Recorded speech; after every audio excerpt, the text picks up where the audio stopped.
I call the meeting to order.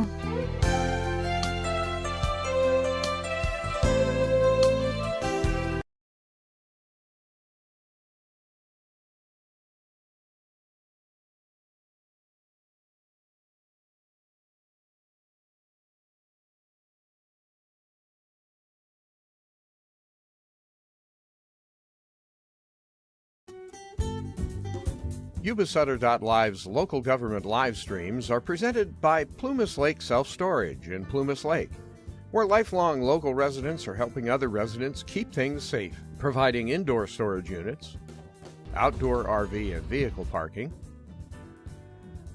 moving supplies, and Penske truck rentals. Details at plumaslakeselfstorage.com.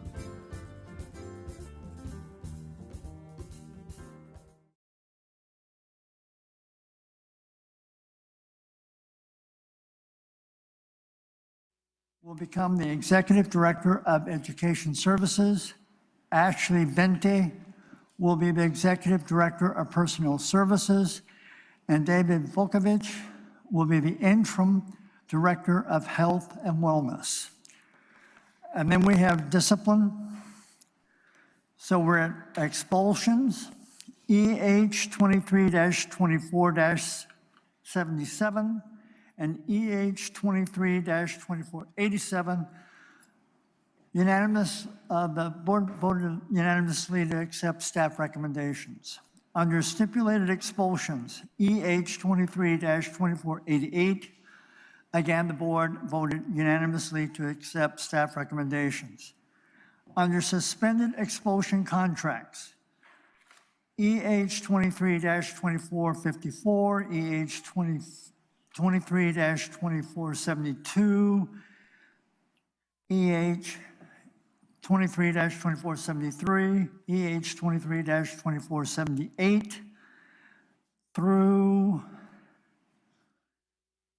EH 23-2483, then EH 23-2486, and EH 23-2489, and EH 23-24-91. By unanimous vote, the trustees voted to accept staff recommendations. Under revoked suspended expulsion contracts, EH 23-24-31, EH 23-64-59, and EH 2462.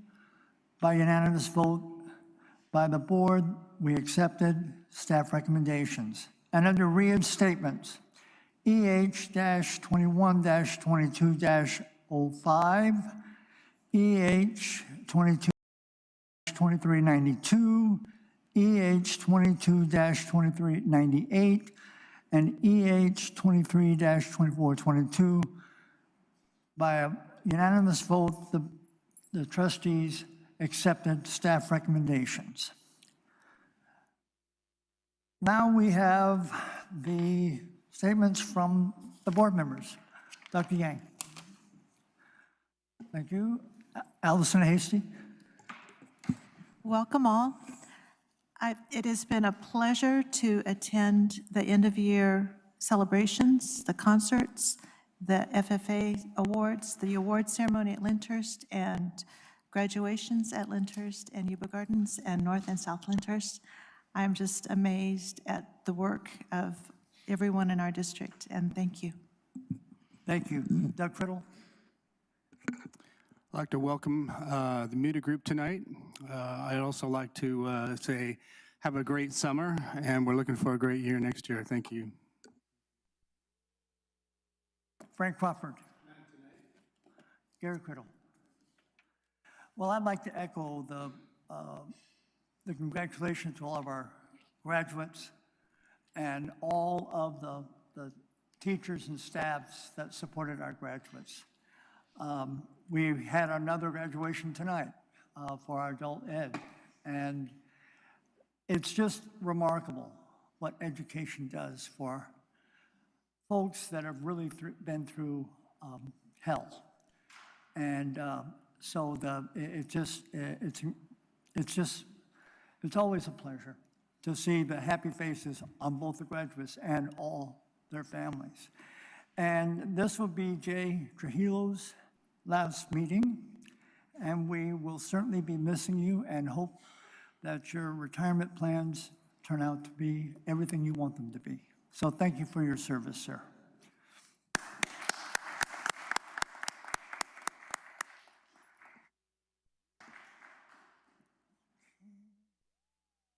Now we have opportunity for our employee organizations to address the board.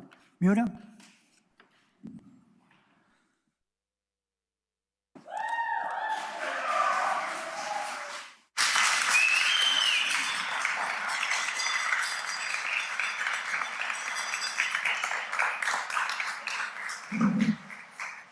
Good evening, Mr. Davis, the board, and those of us that are in the room and participating online.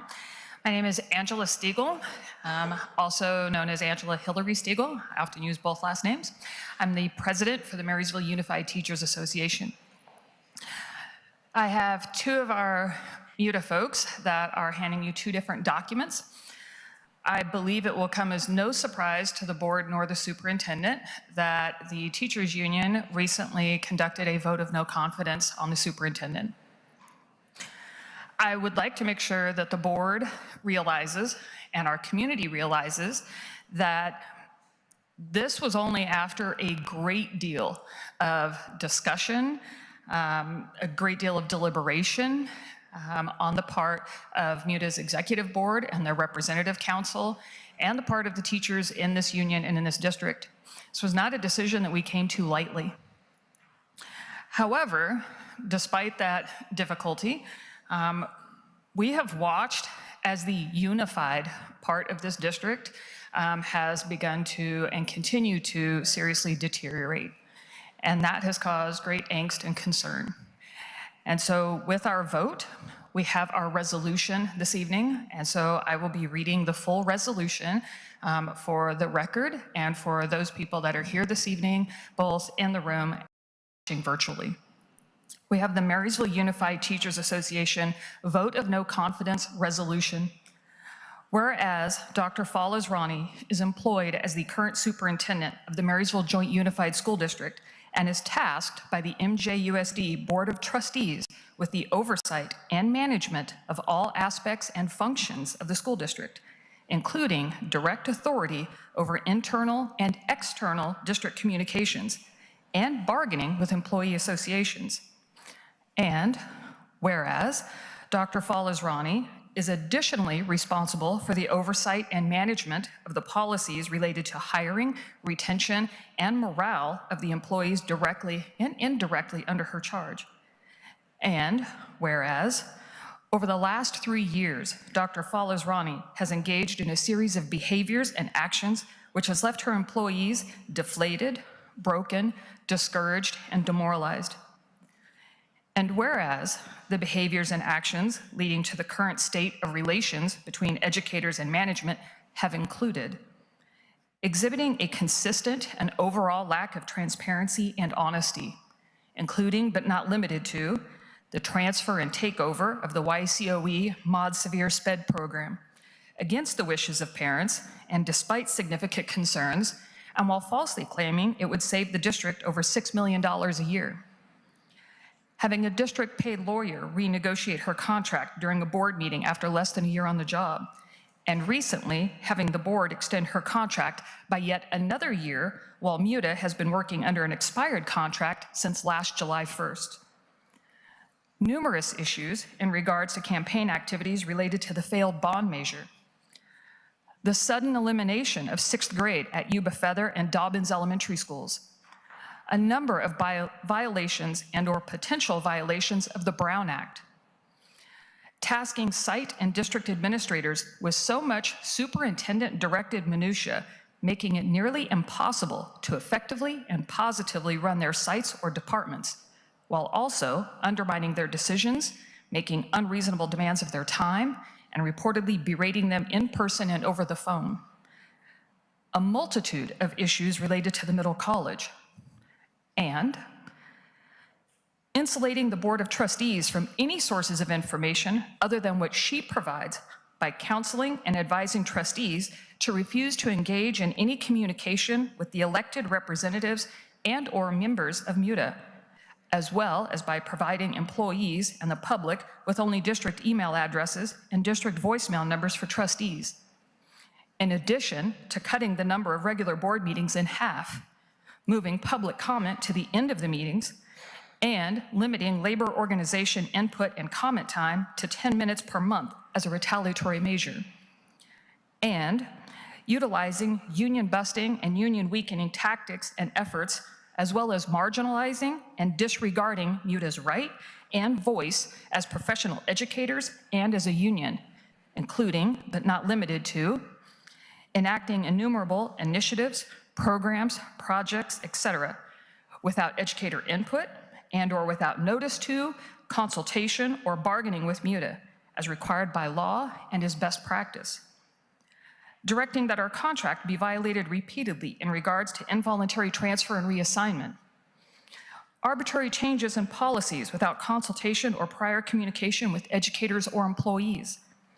Abruptly ending the district's commitment to reduce or eliminate combo classes. Eliminating and/or disbanding the labor management initiative without warning or input.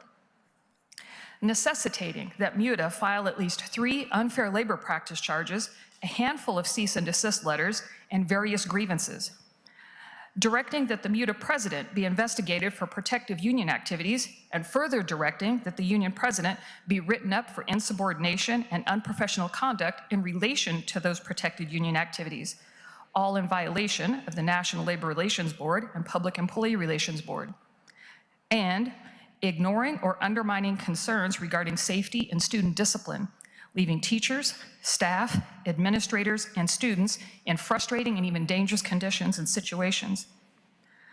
Whereas Dr. Falazrani has engaged in the foregoing behaviors and actions during a time of a statewide and nationwide teacher and educator shortage, she has failed in her responsibility to create a positive and rewarding work environment in order to attract and retain highly qualified educators.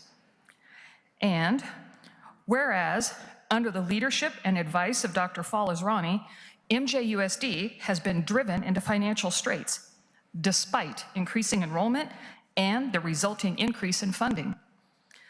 Under Dr. Azrani's leadership, the district's ending fund balance has decreased by 40% in 1 year, and the district's total unrestricted ending balance percent of total outgo has dwindled from 40.99% to 11.08% during her tenure. The 8.22% COLA meant to help employees' salaries keep up with inflation has been spent, leaving employees with what amounts to a pay cut, all while over 20 positions were added at the district office, legal fees ballooned to nearly $500,000, and over $200,000 was spent on a PR firm for an image campaign, while also simultaneously declaring that our comprehensive high schools are overstaffed, and while cutting the majority of our health aides, eliminating our PASS officers, cutting teaching positions, and mentioning the possible elimination of outreach consultants. And whereas the overall morale throughout the district, not just MUTA, has reached an all-time low due to Dr. Azrani's continued disrespect, disregard, and demoralization of employees, and whereas it is in the interest of all employee groups, management, the Board of Trustees, and the community as a whole for MJUSD to be a compassionate and collaborative environment in order to provide the best possible services for the students and families we all serve. And whereas Dr. Azrani has failed to provide the leadership that our students and families need in truly addressing the social, emotional, physical, and mental health needs of our students. Therefore, be it resolved, the members of the Marysville Unified Teachers Association have no confidence and no trust in the superintendent to effectively lead the MJUSD. Therefore, be it further resolved that the members of MUTA respectfully and willingly submit this vote of no confidence to the Board of Trustees. Therefore, be it finally resolved that the Marysville Unified Teachers Association urges the Board of Trustees to terminate the contract of the superintendent because the students and staff of MJUSD deserve better.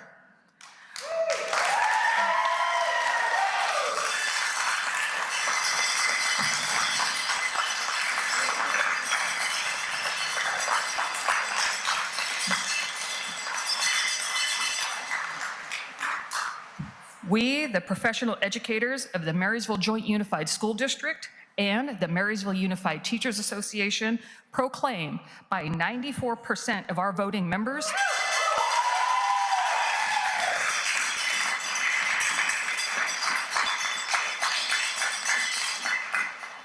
no confidence in Superintendent Ezrani. Thank you.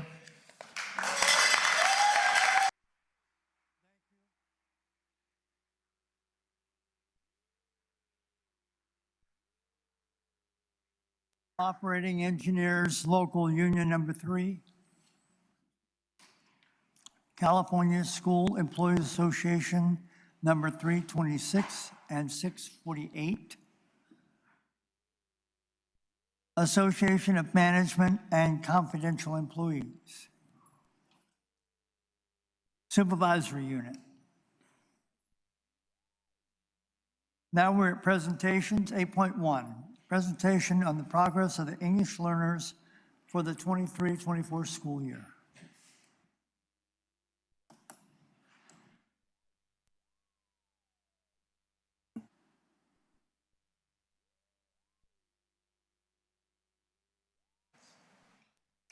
Good evening, Board of Trustees.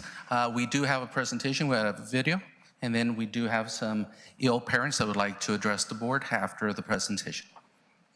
Thank you.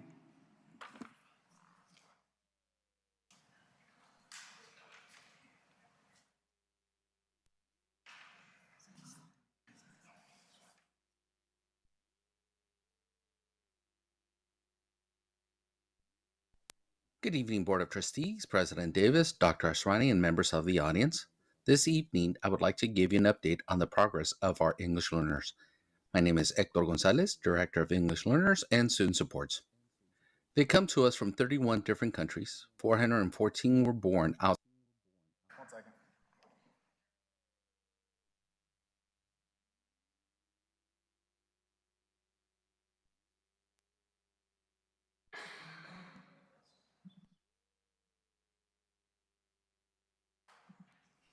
Good evening, Board of Trustees, President Davis, Dr. Asrani, and members of the audience. This evening, I would like to give you an update on the progress of our English learners. My name is Hector Gonzalez, Director of English Learners and Student Supports. They come to us from 31 different countries. 414 were born outside of the U.S. There are 24 different languages spoken. Often, these students come to us with trauma. 56 are considered homeless. 43 travel with seasonal crops, 21 are in foster care, and 36 come to us from low socioeconomic homes. Currently, we have 1,735 multi-language learners. Lyndhurst High School, Ella, and Yuba Gardens have the highest number of English learners. This year, we have welcomed 154 newcomers. These students are new to the U.S. and to California. The data shows that Lyndhurst High School, Yuba Gardens have received the most newcomers. Let's dig a little deeper. Once students are identified as ELs, our goal is to redesignate them within their first 5 years of enrollment. During the first 3 years, they are considered ELs. If we do not reclassify them by the 4th or 5th year, they are now considered at risk. By their 6th year, they are considered long-term English learners. We currently have 193 EL students considered at risk and 940 LTELs. The majority of LTELs are at Lyndhurst High School and Yuba Gardens. To reclassify EL students, we follow specific criteria.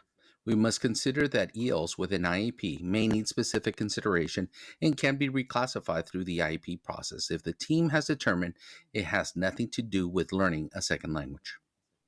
Along their journey to meet the goal of being reclassified, it's okay for students to grow within each level and then jump from level to level until they finally reach an overall score of 4. In 2021-22, when EL facilitators and a coordinator were hired, reclassification has been reclassified in the last 3 years. Teachers are monitoring EL and RFEP students' progress. Many teachers and EL facilitators are participating in interim assessments to give ELs every chance to pass the LPAC. Now let's look at our state performance data.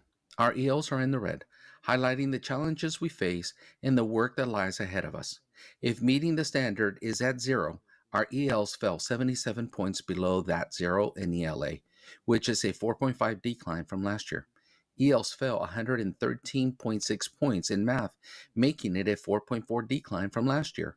Notably, only 2% of our LTELs met or exceeded the standard in ELA and in math. However, 48.1% of our ELs made growth towards the English language proficiency according to the English Learner Progress Indicator. This shows that ELs increased by 2.6%. Now let us look at the areas of growth. The number of LTELs has increased from 709 to the number of ELs duly enrolled in special education has increased in our elementary sites.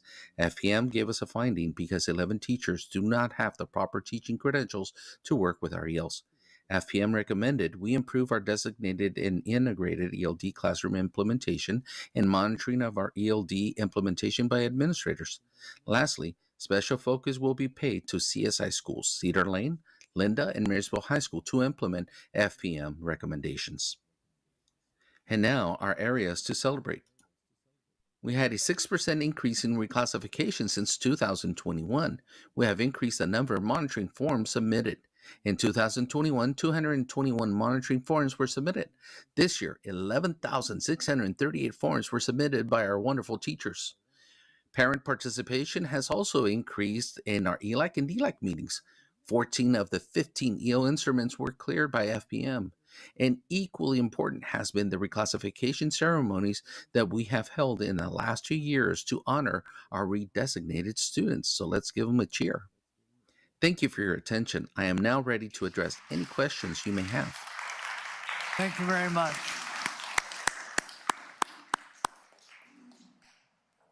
So would you like to introduce your staff? Absolutely. I'm going to let them present themselves. Hola, buenas tardes a todos los presentes. Diga su nombre. Mi nombre es Laura Soto. Tengo 2 hijas, una en Cobola y McKinney. So Laura Soto, she has children at McKinney and at Covolot School. Hola, mi nombre es María. Okay, lo voy a decir en inglés. My name is Maria and I have 4 kids. I have one in high school, middle school, and elementary and Olivers. Hola, buenas tardes. Mi nombre es Erika Galván. Tengo 2 hijos, uno en la Cedar Lane y la otra en la Charter School.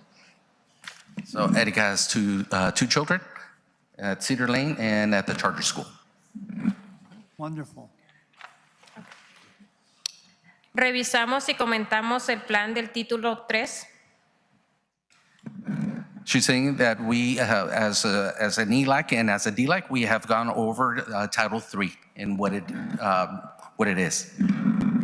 Bajo el título 3 tenemos el pago a trabajadores con nuestros niños de aprendices de inglés, sesiones y capacitaciones de pique para padres de ELD, escuelas para los niños recién llegados y también tenemos la asistencia a CABE. She was saying that through Title III, we have been using that money to do the PD for our teachers. We've also paid for our PICA. What it means to be here in this system in the United States compared to where they may have come from. And then lastly, the other would be also as far as the Saturday school that we've been holding for our newcomer students.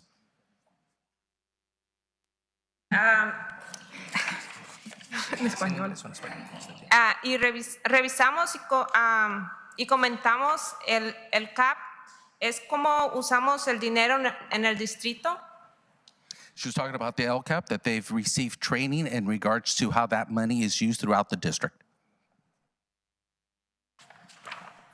Yo solo quiero agregar algo muy importante. Queremos agradecerles a todos los maestros y al staff que está aquí por su arduo trabajo con nuestros hijos, que están haciendo su mejor esfuerzo para aprender el idioma e integrarse a esta comunidad. She says she just would like to thank all the teachers and the board members, everyone, for the hard work everyone's doing to help educate our second language learners to acquire English. So thank you for all your hard work. Thank you, teachers.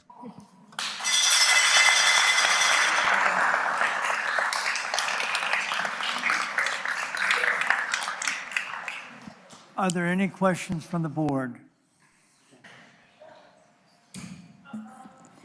Hector, Yeah. I just want to get some clarifications in regards to, and I'll note my concern first. In the state performance data, Yeah. it says that we drop 4.5 points in terms of English, and then for math is 4.4. My concern, I want to make sure that I'm fair to your staff too on the question. When I look at the total number of EL students, it's 1735. We bring in 154 new students. So it's a little bit under 10% of our EL population is brand new. How much of that 4% is attributed to just because they're new students, or because they're long-term English learner, right? Because I look at the LTEL, and there's 940 of them, right? So that's a lot in comparison to, it's almost half, right? Double 900 is 1,800, and it's 1735. So it's more than half of our kids who are long-term. So how much of that decline could be attributed to having programs that are more targeted to the long-term English learner versus programs that are for new students, right? Because if it's new students, it's sort of out of control, right? Their baseline the first year, and then we have to work them through. Or is it a problem of year after year after year, and we need to try new approaches? So when you're talking about the state data, that's regarding CASP. And then when you're talking about long-term English learners, that's really more related to the LPAC. So there are two different things there. But in relation to, I think your question would be more about why we have so many students that are not passing, not meeting the criteria? Yeah, so I understand that it's the CAS scores that decline, right? But those EL students are also taking the CAS, right? So proportionally, somewhere, the new students should contribute towards that score, right? I could probably Proportionally, help the with long-term will contribute to that score. Yes. The question is, where do we feel the issue is at? So to answer that question, you have to remember CASP is only taken grades 3 through 8 and 11. The students that are new to the schools in grades 3 through 8 and 11